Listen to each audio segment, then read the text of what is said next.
Hey guys, today we'll be doing some more Naruto content. To be more precise, we'll be continuing with the Red Dawn series, with the character analysis of Obito Uchiha. Obito is a very complicated and misunderstood character. To decipher who he is, we must first look back at his story to be able to fully understand the hero behind the mask. But first, some quick housekeeping. This will contain spoilers for the anime and manga. So if you haven't finished Naruto, then really, what are you doing? That should be your absolute first priority. But after you finish that, make sure to come back and watch this video. Now that's all out of the way, let's get on with it. Obito was an Uchiha orphan who in the anime was raised by his grandmother. He wasn't as talented as his peers, and didn't seem to have anyone in his clan other than his grandmother that he was close to. He seemed to live in a world of loneliness, not unlike a certain knucklehead ninja. It was most likely this loneliness that birthed his dream of becoming Hokage. He wanted to be acknowledged. He wanted to protect his village, the place where he wanted to foster those relationships with the people he so desperately craved for. Once the spark of the idea of becoming Hokage nestled itself into his mind, there was no grappling out of it. Obito joined the Ninja Academy with haste, and there he met two people who would end up mattering the most to him. The two people who would lead to his ultimate destruction, as well as his key to redemption. The three quickly became a team under their sensei, the Yellow Flash of the Leaf, Minato Namikaze. However, friendship was a long way off. Obito and Kakashi had a bitter rivalry stemming from Kakashi's formidable prowess and Rin's affection for the silver-haired child. Obito had quickly become smitten by the kind and nurturing girl. She was one that was able to fill the gaping loneliness in Obito's heart. She further sparked the flames of Obito's dream to be Hokage.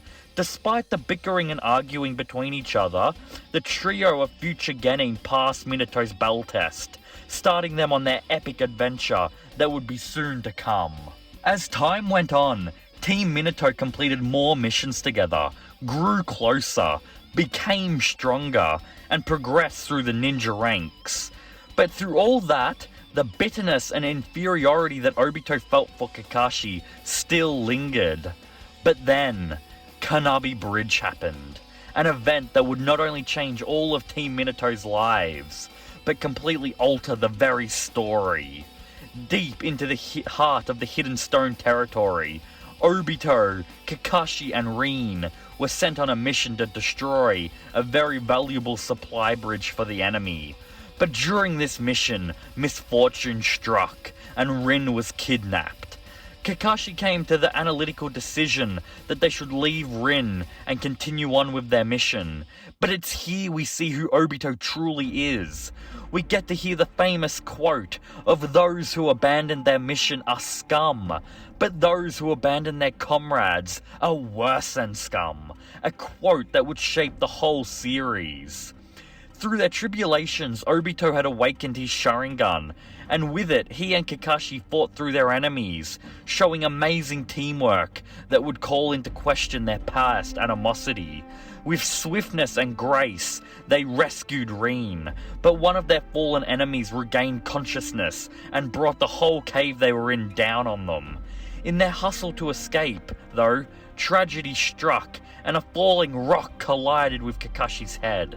With no hesitation though, Obito quickly and heroically threw his former rival out of the way, at the cost of facing his own falling demise.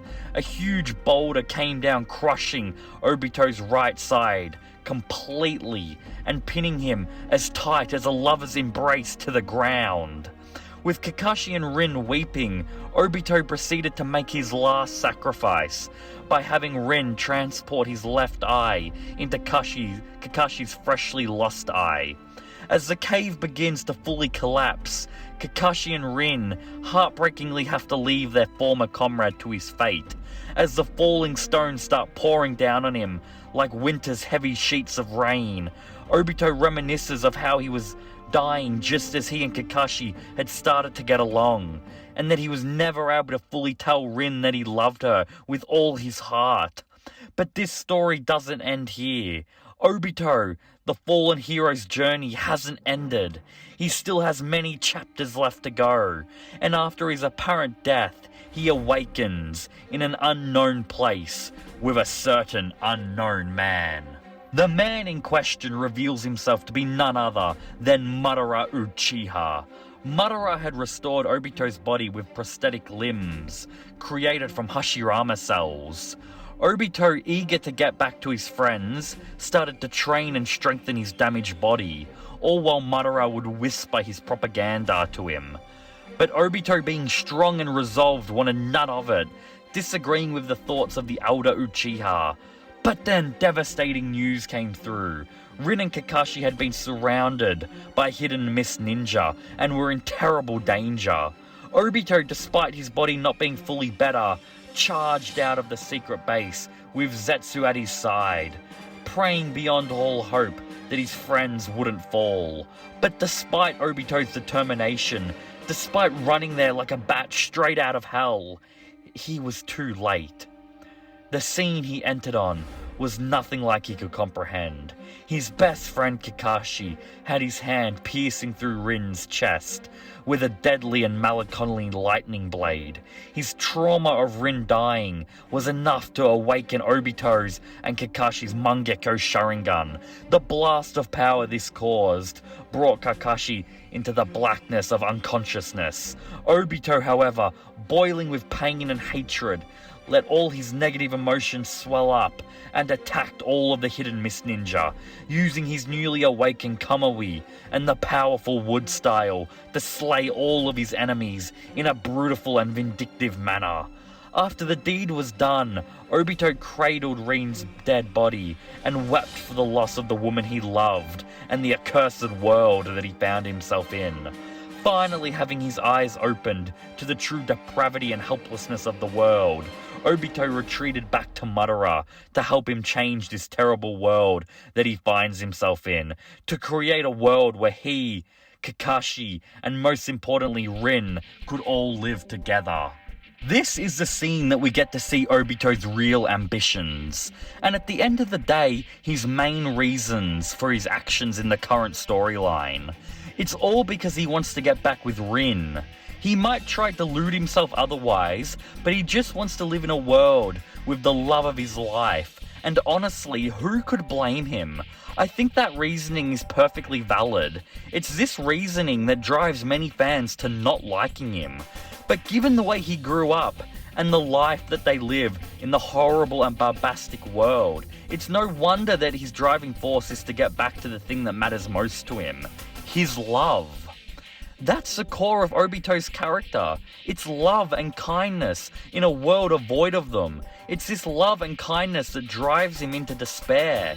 He loved and cared too much, and when that was lost, it gave birth to an even stronger hate and cynicism. It's like Tobi Rama said, Uchiha are powered by love, and when that love is lost, it gives a rise to an even stronger hate. It's for these reasons why I think Obito's motivations aren't a slight to his character, they're actually a strength. After Madara entrusted everything to Obito, he detached himself from the Ghetto Mazo and succumbed to the passages of time and died, leaving Obito to carry out his plans until he was one day revived. Obito's first order of business was to entice and recruit the young Uzumaki, Nagato. Because some years before Madara passed, he implanted his Rinnegan eyes into Nagato. Nagato and his eyes would be crucial for Obito's plans. The plan he deemed the Eye of the Moon plan, the basic notion of which is that after acquiring all nine-tailed beasts and reviving the Ten-Tails, Obito would attempt to become the Ten-Tailed Jinchuriki, then use that power to reflect his Mangekyo Sharingan off the moon and trap everyone in a dreamlike state where there is no war, no pain, a world where everyone gets to live through their dreams at the expense of losing their free will. After some scheming and machinations from Obito, he was able to finally convince Nagato and his closest confidant, Konan, to join him, making Obito a member of the Akatsuki. Along with Obito came the ever-mysterious Zetsu. One of the things that Obito did after obtaining the loyalty of Nagato was go to the Hidden Mist and capture and subjugate Yagura, the Mizukage, under his whim with the help of his genjutsu, effectively making him the ruler of the Hidden Mist village. It wasn't long after turning Yagura into his servant that one of my all-time personal favourite characters, Kisame Hoshigaki, caught on after being disillusionized by the lies of the world around him, happily joining Obito's cause and becoming a very integral and important weapon for capturing tailed beasts. While acting as a Mizukage, Obito finally learnt the truth of Rin's death. The Hidden Mist had subjugated the love of his life to become the three-tailed Jinchuriki, with the plan of having her go berserk in the Hidden Leaf Village.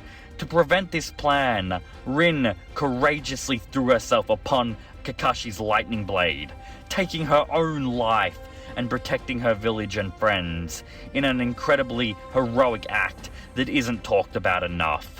Something else that isn't talked about by fans enough is Kishimoto's amazing writing when it came to the scene of Rin's grave. While battling depression, Kakashi visited Rin's grave, and there he spoke to her about his life and entrusted with her that the sensei's wife Kushina, the nine-tailed Jinchuriki, was pregnant, not knowing that Obito was there listening in on everything.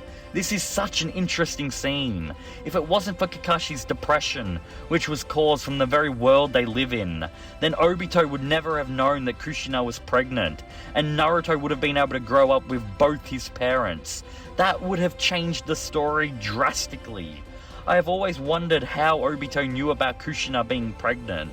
It makes sense that Madara told him that the nine-tailed seal would weaken during childbirth, but including this of how Obito found out is truly phenomenal writing, and I love it. It just adds so much complexity and introspection.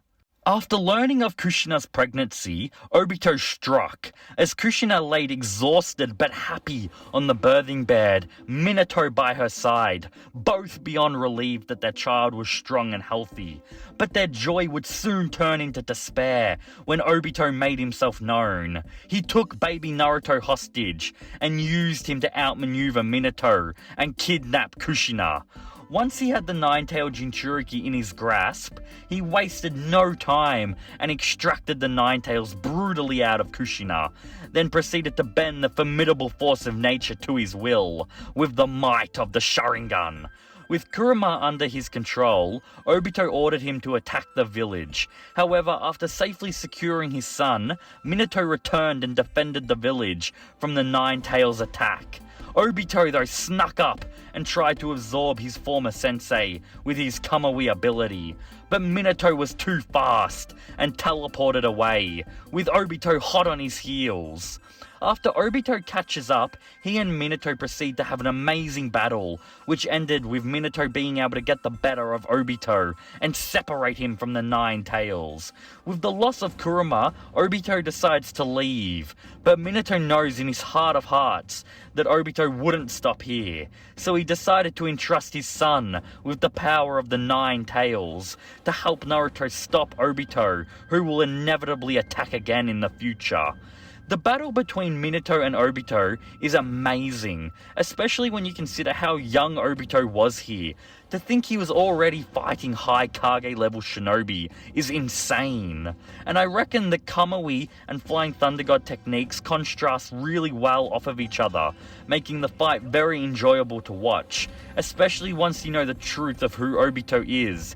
It just makes the fight all the better, knowing that these are former student and sensei. The last event before the main story I want to go over is Obito's part in the annihilation of the Uchiha clan.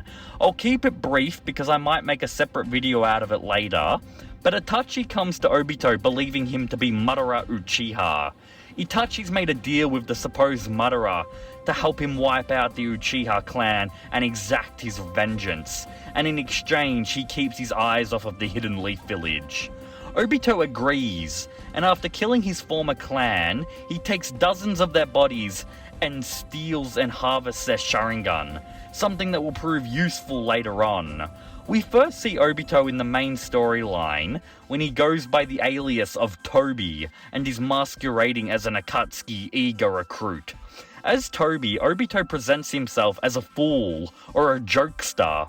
When he's undercover, he's essentially a gag character.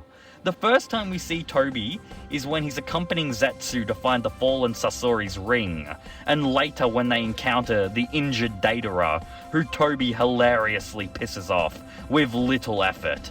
Obito plays such a huge role in this story, and to spare this video being over an hour long, I'm just going to go over his most important parts, as well as the parts I find most interesting. And after that flawless transition, let's quickly bring up the three-tailed retrieval mission, a non-canon event in the story. But Jack, why are you willingly talking about non-canon events? Well, because I think the three-tailed capture filler arc is the absolute best non-canon in the series. I would honestly love to see this be added to the story. Not only do we get to see another tailed beast, but we get to see Gurren, a truly underrated character, but to basically go over Obito, or as he was being called then, Tobi's part in the story. Then after everyone leaves the lake, after failing to capture the Three Tails, Tobi and Deidara appear, and Tobi uses a mysterious jutsu to completely take Izubu out, leaving Deidara frustrated, but having to begrudgingly respect our boy Tobi. It is possible that Deidara's clay took Izubu out, but I do like to think it was the powerful jutsu that Obito used, and having Obito fall asleep at Deidara's rantings was hilarious. Tobi's next appearance is his first meeting with Sasuke, as he and Deidara track down the rogue ninja after hearing that he killed Orochimaru. Sasuke attacks Tobi without hesitation, but was instantly surprised to find no damage had been done to the mysterious masked ninja. As the battle continued, Deidara resorted to his ultimate attack, the C-0, which was a massive 10-kilometer explosion, which Tobi pretended to get caught up in. However, not long after, Pain, or rather Nagato, gets a visit from a certain masked man, and this is where we see that Tobi is actually the supposed Madara Uchiha, and the true leader of the Akatsuki. Of course, now we all know who this is, but at the time, seeing that Sharingan appear in the orange mask was so freaking hype.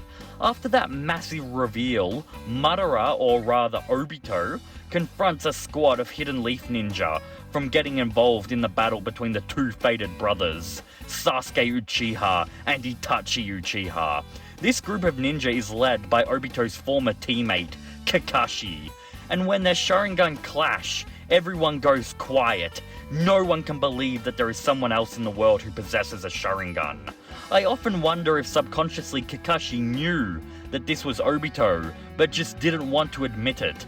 Honestly, the relation between these two men is one of the greatest things in all of Naruto. After stalling the squad of Leaf Ninja long enough for Sasuke to finally triumph over Itachi, Obito decides to make his exit and capture the prize he'd been waiting for, Sasuke himself. After Sasuke awakens, Obito proceeds to tell him all about the truth of Itachi. Sasuke at first doesn't want to believe a word of it, but as Obito spoke more and more, Sasuke started to see the truth, and he was beyond astonished to learn all of this information that would change his purpose so drastically in the second stage of the story. I would honestly love so much to go back to this scene when I had first seen it to try and remember the feelings I had for it. Itachi actually being a good guy is one of the biggest plot twists in all of fiction. I didn't see it coming at all, and I'm one of the lucky few who was able to watch this without being spoiled. I can't imagine how many new people could watch this show without having some idea that Itachi isn't actually a bad guy. This reveal is up there with Aizen for me. They're both handled so freaking well. The next major time we see Obito is when he saves Sasuke from the 5 Kage Summit, rescuing him from the third Tsuchikage's deadly particle style. A quick side note here, Oniko is easily my favourite Kage out of these 5. He's such a badass. I bloody love Onoki. After saving Sasuke though, he informs them that he's Madara Uchiha, then proceeds to tell them all about his Eye of the Moon plan, and he declares that he's starting the 4th Great Shinobi War. This is such a cool moment. Obito literally drops in, talks down to them all, then proceeds to school them about how he's going to enslave them all, and that there's nothing that they can do about it. Obito's swag is on another level here. Also, I should probably mention it, but right before this, Obito pops in to see Naruto and tells him about he and Sasuke are just next in line to continue the hatred that's been passed down by their ancestors. A little foreshadowing for Ashura and Indra. But getting back on track, Obito tracks down the fleeing Danzo and begins to have a very enjoyable but short battle with Fu and Torine, root bodyguards of Danzo. Obito summons Sasuke and Karin to the battle through his Kamui, then proceeds to watch the criminally underrated fight between Sasuke and Danzo. Through the battle with the 5 Kage, as well as Danzo and the succeeding battle with Kakashi, Sasuke had worn his new Mangekyo Sharingan too thin, so Obito replaced them with Itachi's eyes.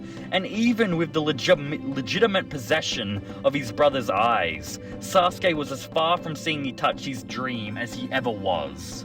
Before the 4th Shinobi War started, Obito decided to retrieve Nagato's Rinnegan. But to do that, he had to go through the unmoving, unflinching Lady Angel herself, Konan.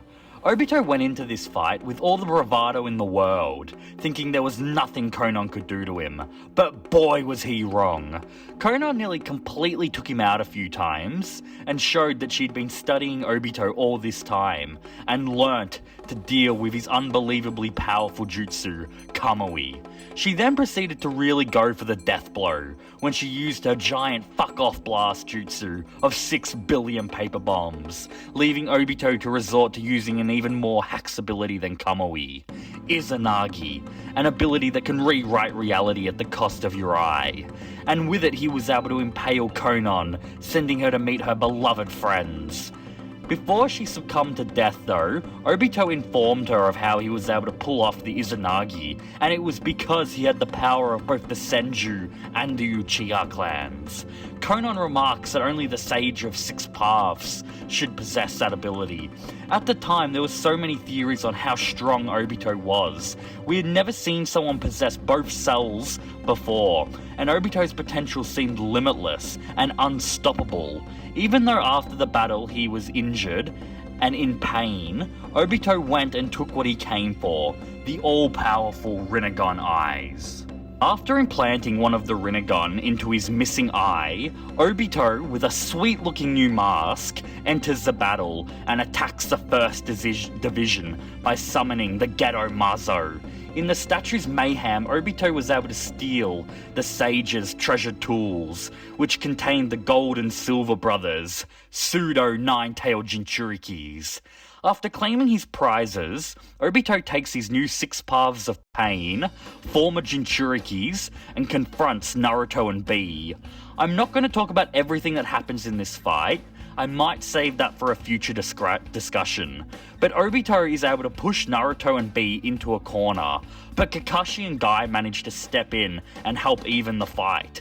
However, the battle soon begins to get out of our heroes' hands when the Jinchurikis take their full-tailed beast forms. But all hope isn't lost though, because Naruto and Kurama are finally able to come together and trust one another. Now this synchronization is one of the best moments in the series, but I'm going to save all that for another video. With their newly found strength, Naruto was able to battle through all the other Jinchuriki, but then that left them with an even bigger threat, Obito himself.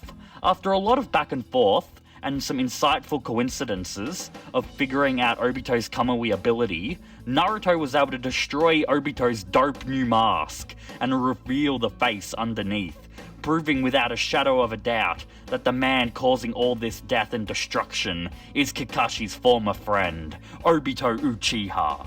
Now let's speak a little bit about the reveal. Like many fans, I had already strongly believed that Obito was the fake Madara. But early on in the series, who did you guys think Tobi was? I know a popular guess was Fugaku, after Tobi dropped the line of, "That's my boy." I think some even speculated Shisui. For me, Obito was always the best choice. He has so many ties with characters. The love of his life, Rin, his sensei Minato, Naruto being the perfect visage of his younger self, but most importantly, Kakashi. And speaking of Kakashi, the battle between him and Obito was phenomenal. Easily one of the best fights in Naruto. The choreograph was amazing, and the sheer emotion behind it was beautiful. Having Kakashi stab him right through the chest, mirroring what happened to Rin, for the whole reason of destroying the seal that controlled him, was so deep and well thought out. I think in the future I'll dedicate a whole video to this fight. Anyway, after the battle with Kakashi, Obito gets slashed by his former father figure, Minato. Another great scene, having Minato be shocked by who the masked man was this whole time. You can really see the despair on his face for not having realized sooner. But the wound wasn't deep enough, and Obito was able to weave the signs necessary to become the Ten-tailed Jinchuriki.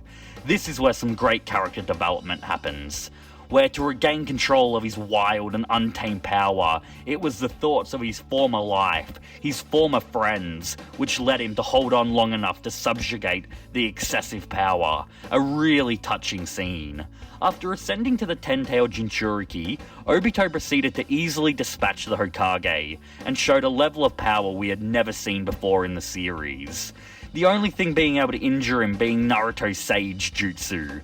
And to cut a very long battle short, basically, Naruto and Sasuke battle and overpower Obito together, and Naruto enters his consciousness, and we all know what happens next. Say it with me.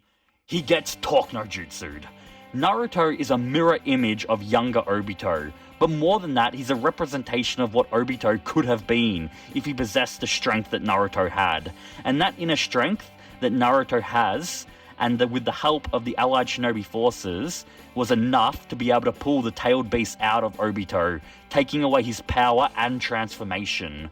Repentant for his crimes, Obito lies beaten and dejected on the floor, and decides to try and sacrifice himself by doing what his former pawn decided to do. More great symbolism there, and try to revive everyone he had killed in this great war that he had started.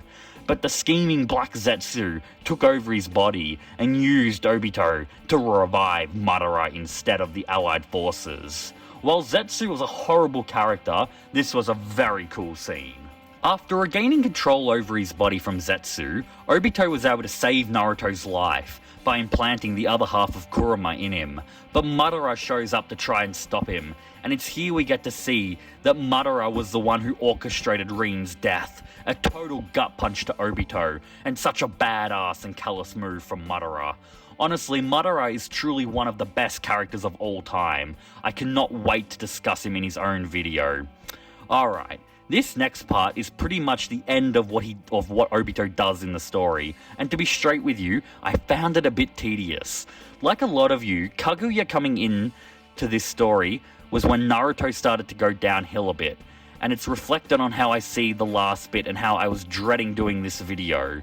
Basically, Obito awakens, helps Team 7 out with fighting Kaguya, and then sacrifices himself to save all of their lives. This sacrifice was truly touching and beautiful. It was a great way for Obito to go out.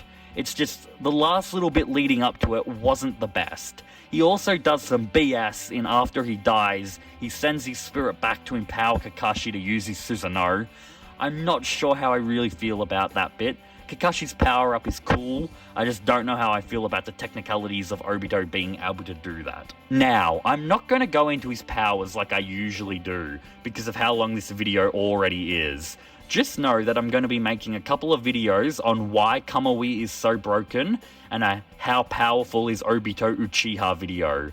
I've also already gone over his relationships as when I was discussing his part in the story. So to wrap all this up, I just want to give my final summarized thoughts on the tragic hero known as Obito. For me, Obito was an incredibly compelling villain who fell victim to Kishimoto continually introducing new endgame boss after boss. I think he's a little too similar to Nagato in the sense that Nagato was this heartless villain that we find out is actually a good person who has just suffered too much. Obito even follows Nagato with how he mirrors Naruto. And unfortunately for Obito, I think I like Nagato's portrayal of it a bit better. On the flip side, you have the all-powerful Madara, who was just so charismatic and enjoyable that he overshadowed Obito. So I do understand why I think Obito is the worst out of the three. At least we can always say he's better than Kaguya. But having said all that, seeing his descent from a lonely and helpful and kind young boy into the bitter and cynical man was enjoyable. And seeing his redemption and reconciliation with Kakashi was incredibly emotional. Overall, I find Obito to be a much better character than a lot of people give him credit for. He just falls short of Naruto's two most iconic villains.